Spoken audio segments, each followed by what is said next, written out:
Hi, everyone. Welcome. Thank you so much for joining us today for American Diabetes Month. We are going to be discussing all of our mental health professional resources today, from our programs to questionnaires to the directory. And we're really excited to have Maureen Monaghan with us today. If you want to take a moment and introduce yourself, and then we'll go ahead and get started. Sure. Thank you so much for the opportunity to join you for American Diabetes Month. My name is Dr. Maureen Monaghan. I am a clinical psychologist and certified diabetes care and education specialist. I have worked with persons living with diabetes for the past 15 years. I currently serve as the program director for diabetes behavioral health at the National Institute of Diabetes and Digestive and Kidney Diseases. I also provide clinical care at Children's National Hospital and am an adjunct associate professor at the George Washington University School of Medicine and Health Sciences in Washington, D.C. And I am very excited to be able to talk a little bit today about diabetes and mental health. Wonderful. Well, thank you so much, Maureen. Just to get us started, why is it important for mental health professionals to understand diabetes? Yes, that's a great question.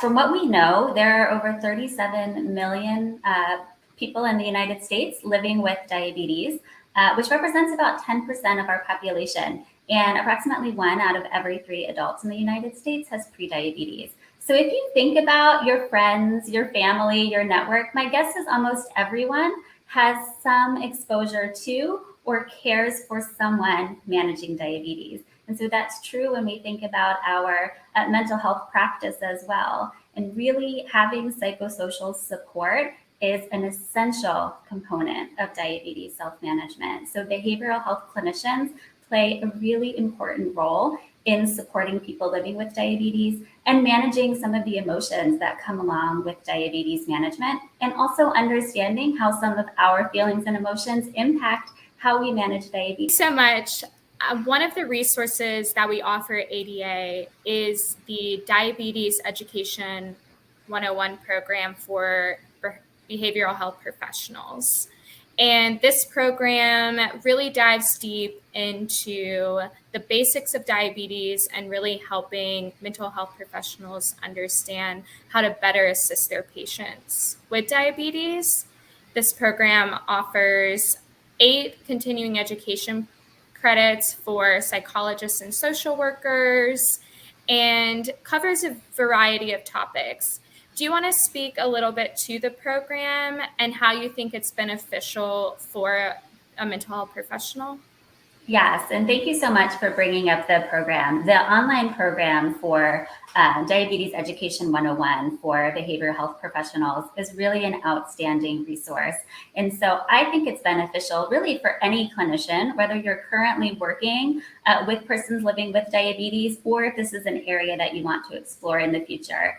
As Catherine mentioned, it gives a great overview of diabetes, what diabetes is, the different types of diabetes, type 1 diabetes, type 2 diabetes, gestational diabetes, what day-to-day life is like managing diabetes, and all of the demands that come along with diabetes management. It talks a little bit about medications that are used to treat diabetes, insulin, lifestyle, and then has a really significant focus from experts on evidence-based strategies and interventions that can address mental health concerns that might be more common in persons living with diabetes. So we know that about 1 out of every 3 adults with type 2 diabetes experiences significant diabetes distress.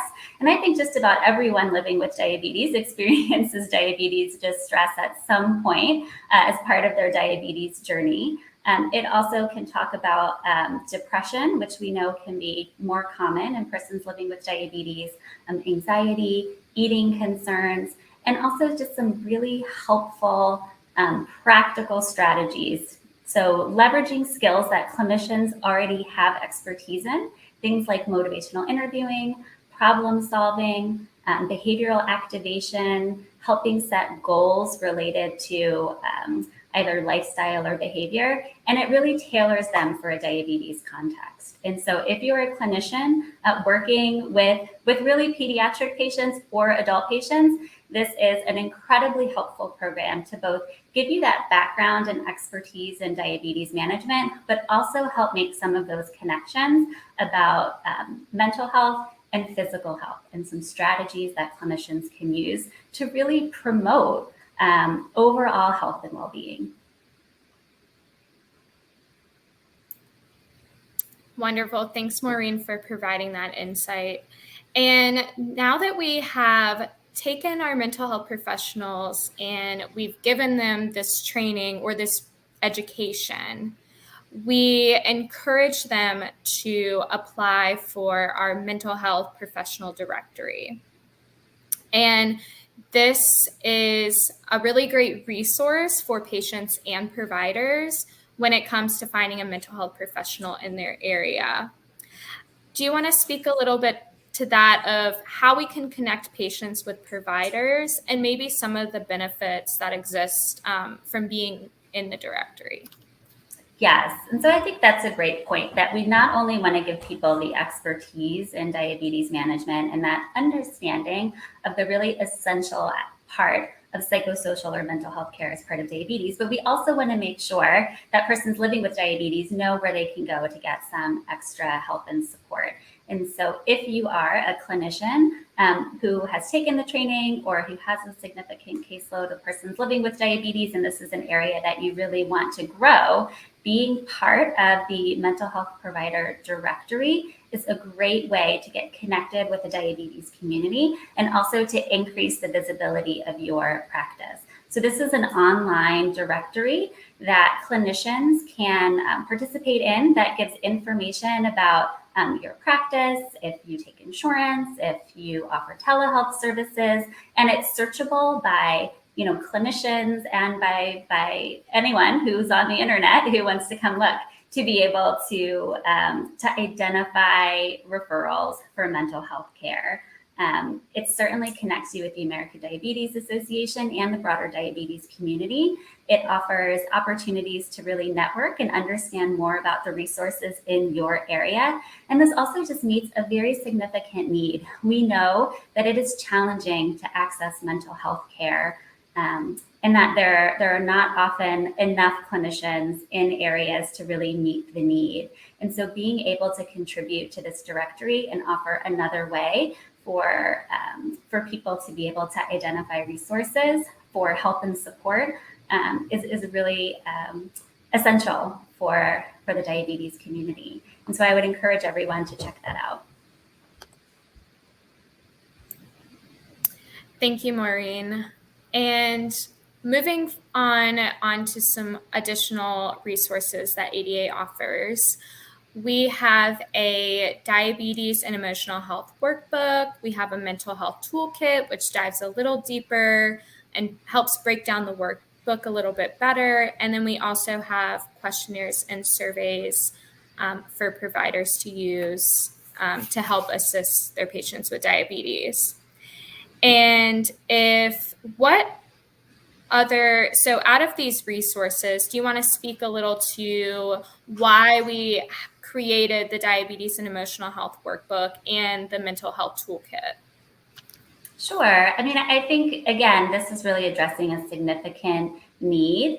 And I really appreciate the opportunity to talk about some of these resources that are freely available on the internet and really address some significant challenges that may come with managing diabetes. And I think these resources are targeted to clinicians, so all clinicians, whether they're mental health clinicians, physicians, nurse practitioners, dietitians, social workers, and there's also patient resources as well. So the Diabetes and Emotional Health Workbook really is a guide for health professionals that provides actionable guidance on mental health and diabetes. It has topics such as communication, living with diabetes, diabetes distress, hypoglycemia fear, and specific strategies for referring to a mental health provider, which can be really helpful to know the resources in your area. Again, the mental health provider directory is one opportunity. There are other opportunities. You can look through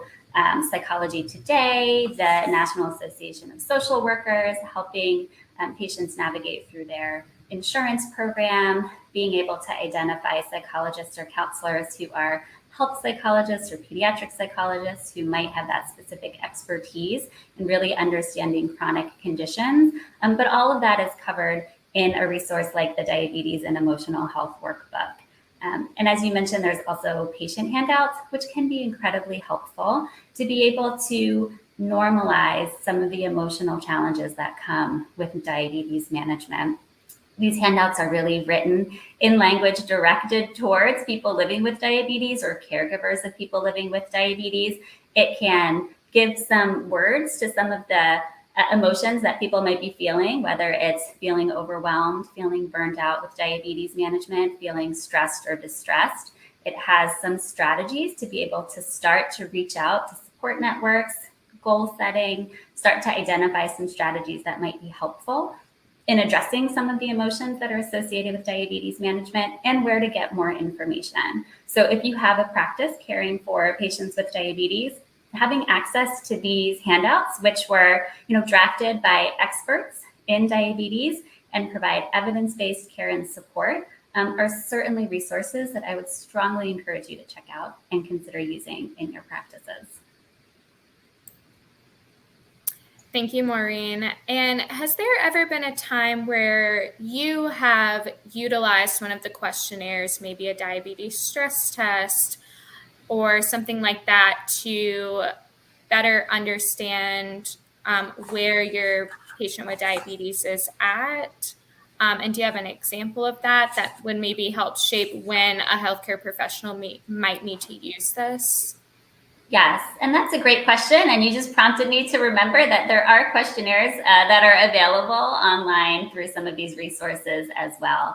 And so in 2016, the American Diabetes Association published psychosocial guidelines for the care of persons with diabetes and really recommend screening on an annual basis for some of the more common mental health concerns that may be present in persons living with diabetes. Things like diabetes distress, depression, anxiety, disordered eating. And there are freely available questionnaires that you can use to identify some of the challenges that people might be experiencing. I particularly find it incredibly helpful to integrate screening tools into clinical practice. One, I think it really normalizes the fact that we know these are some common issues that people face. It's not seen as something that's separate from your diabetes care. Again, psychosocial health is a really critical component of diabetes care.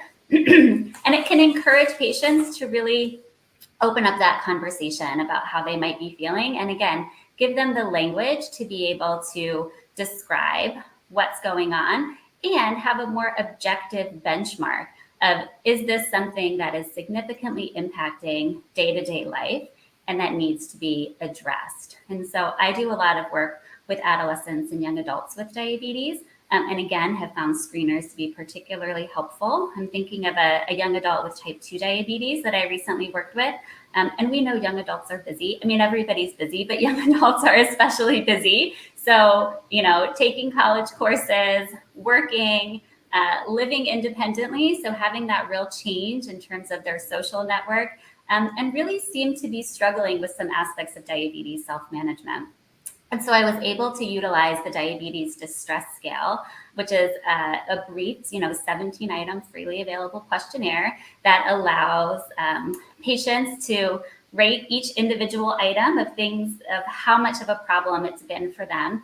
And having him fill out this Diabetes Distress Scale gave me both a really actionable way to understand what some of these current challenges are, and then to have a conversation about it. So in looking at the Diabetes Distress Scale, he indicated that he was really feeling like he wasn't, checking his blood glucose levels as frequently as he wanted to, and was really distressed that he felt like he wasn't sticking closely enough to a meal plan. So that's something that can change a lot for young adults when they're working and running between classes or dealing with the dining hall.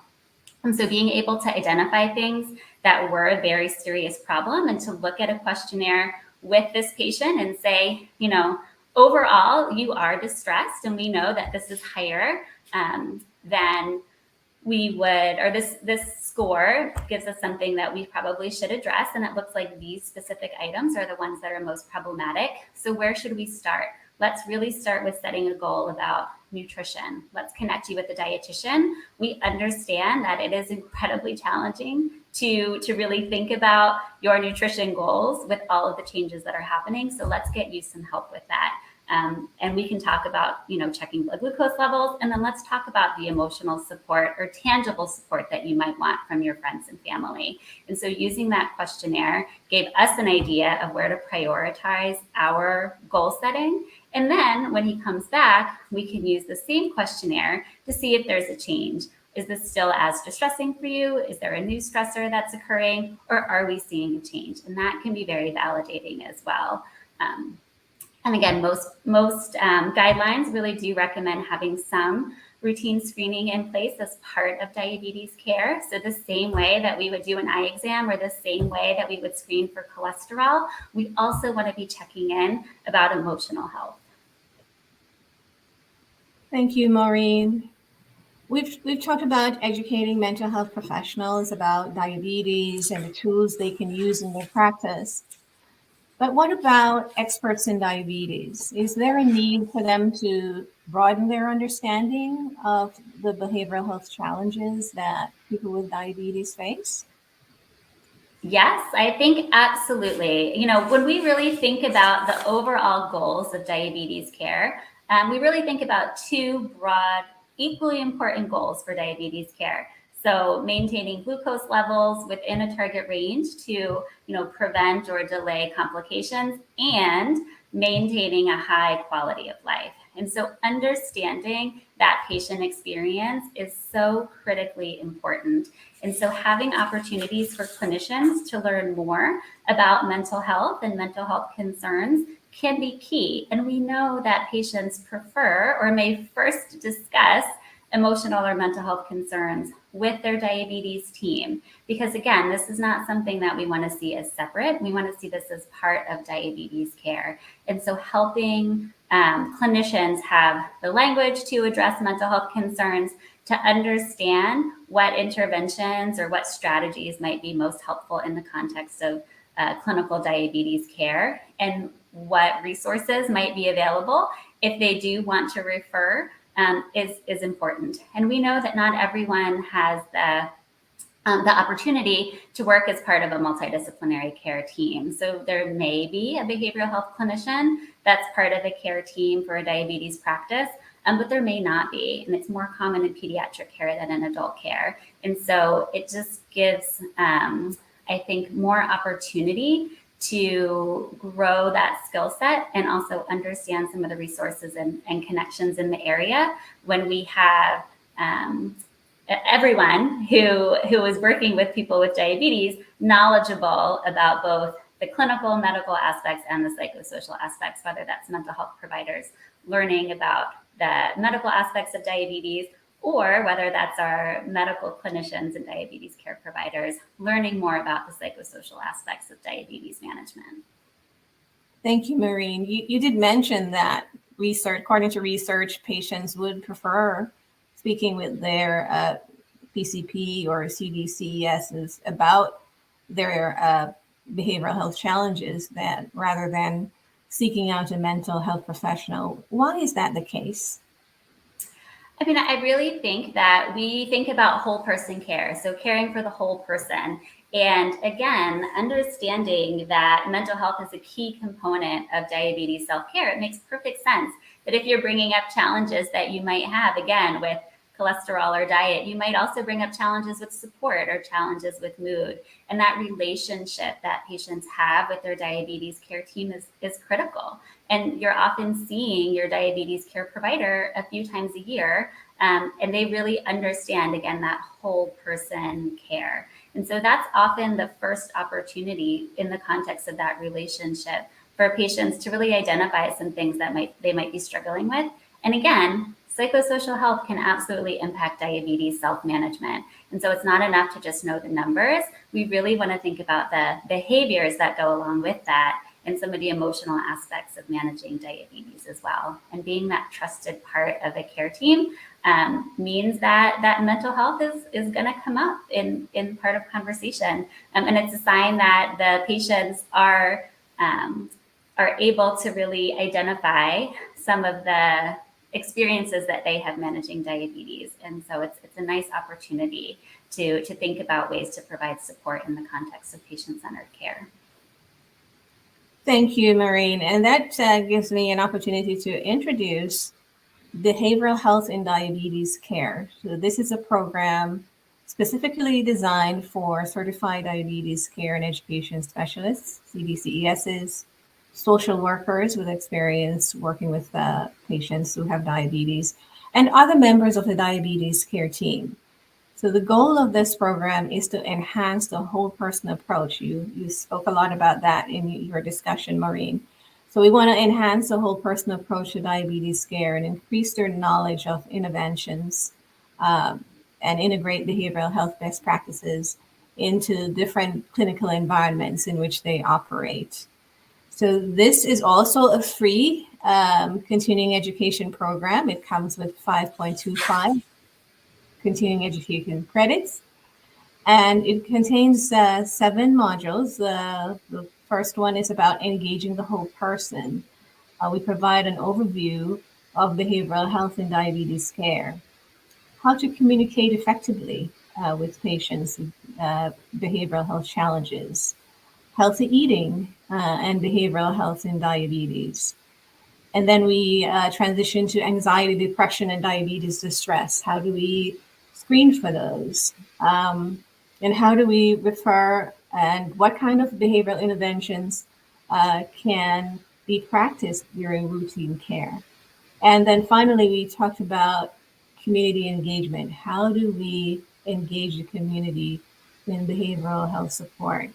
So this program will be available on November 10th, and it is for diabetes experts. And a special note for diabetes experts who are part of our education recognition program, those members who complete the program will be acknowledged in our education recognition program Find a Program webpage. So we have something for the mental health professional, and we also have something for the diabetes experts. That sounds great. Thanks so much for sharing that information about it. Look forward to seeing that later this month. Well, thank you so much, Maureen, and thank you as well. We are going to have all of these resources and programs linked below. And if you have any questions in regards to any of these programs, feel free to reach out to mentalhealth@diabetes.org, and we'll be happy to answer those questions for you. And again, Maureen, thank you so much for your time and your expertise, and enjoy the rest of your day. Yes, great. Thank you so much. And I'm so glad that you're highlighting the resources that are available. There are resources available in the community, and I strongly encourage you to know about the resources that are available through the American Diabetes Association. And also just want to put a reminder in that we should always know about our crisis resources as well, particularly when we're talking about mental health. So things like 988, which is the nationwide crisis network, and understanding some of the county behavioral health or statewide behavioral health resources as well to be able to address mental health concerns as they arise. Wonderful. Thank you, everyone.